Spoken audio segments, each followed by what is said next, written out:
Hi everyone, আমার একটি নতুন ভিডিওতে আপনাদের সকলকে স্বাগত জানাচ্ছি। আজ হচ্ছে একটা শনিবার, বিকেল ওই 5:30 থেকে 6টা মতো বাজে। আর এখন আমরা যাচ্ছি হচ্ছে দেবলিনা আর কুণালদাদের বাড়িতে। এই ভিডিওটা বেশ কিছুদিন আগের একটা ভিডিও। আজ চলুন আপনাদের সাথে শেয়ার করি।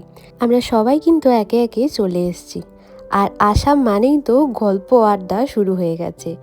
আর এখন কুণালদার স্পেশাল মকটেল আমাদের জন্য বানাচ্ছে। এটা ছিল কুণালদার স্পেশাল ওয়েলকাম ড্রিঙ্কস। আর দেখুন, প্রত্যেকটা গ্লাসে আবার লেখা আছে সকলের নাম। আর তারপরেই করেছে দেবলিনা চিংড়ির চপ। আহা, এটা যা ছিল না খেতে, খুব ভালো ছিল।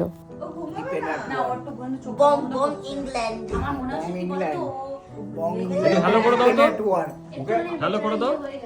হ্যালো, আর্নিকা দিয়েছিল আর্নিকা ও ঘুমাচ্ছে। আমি বললাম যে তুমি দুধ এটা হতো, তারপর দুদিন আগে ভ্যাকসিনেশনও হলো না, ইনজেকশন ঠান্ডা আছে সেটাই দেখলাম।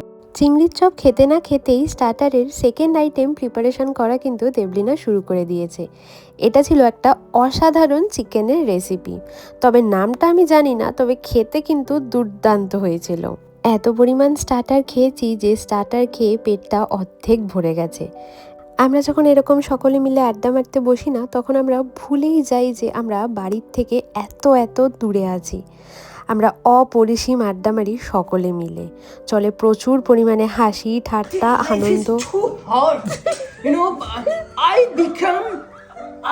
become my guest to my own wife, you know? Sorry, own marriage. I become as a guest. I become as a guest to my own marriage ceremony. I go to India and attend my own marriage ceremony as a guest.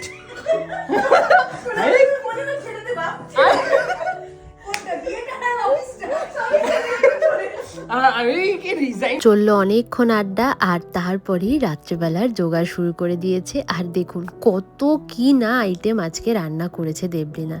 সত্যি মেয়েটা এত ভালো রান্না করে, আর প্রত্যেকটা রান্না এত ভালোবেসে করে যে প্রত্যেকটা রান্নাই অসাধারণ হয় খেতে। সত্যি জানেন তো, না ভীষণ গুণী মেয়ে। যেমন সুন্দর রান্না করে, অফিস, বাচ্চা সব কিছু সামলে আমাদের জন্য এত ভালোবেসে এত রান্না করেছে। আমরা তো সকলে আপ্লুত হয়ে গেছি দেখে। দেখুন, খাবার দাবার নিয়ে বসে পড়েছি, এখন খাবার পালা। আর সব শেষে আইসক্রিম খেয়ে আমরা পেট পুজোটা কমপ্লিট করলাম। এরপরেই রাত হয়ে গেছে অনেকটা, রাত তখন 1টা মতো বাজে, বাড়ি যাওয়ার পালা। ওদেরকে মা মেয়েকে টাটা জানিয়ে আমরা সকলে বাড়ির উদ্দেশ্যে রওনা দিয়ে পড়লাম। এরকম আড্ডা ছেড়ে আসতে তো ইচ্ছা করেই না, তবে ওই যে রাতটা যে অনেকটা হয়ে গেছে, এখন যে যার বাড়ির উদ্দেশ্যে রওনা দিলাম। আর আজকের মতো ভিডিওটাও কিন্তু শেষ করলাম। আর আপনাদের কেমন লাগলো আজকের ভিডিওটা অবশ্যই জানাবেন। Bye bye.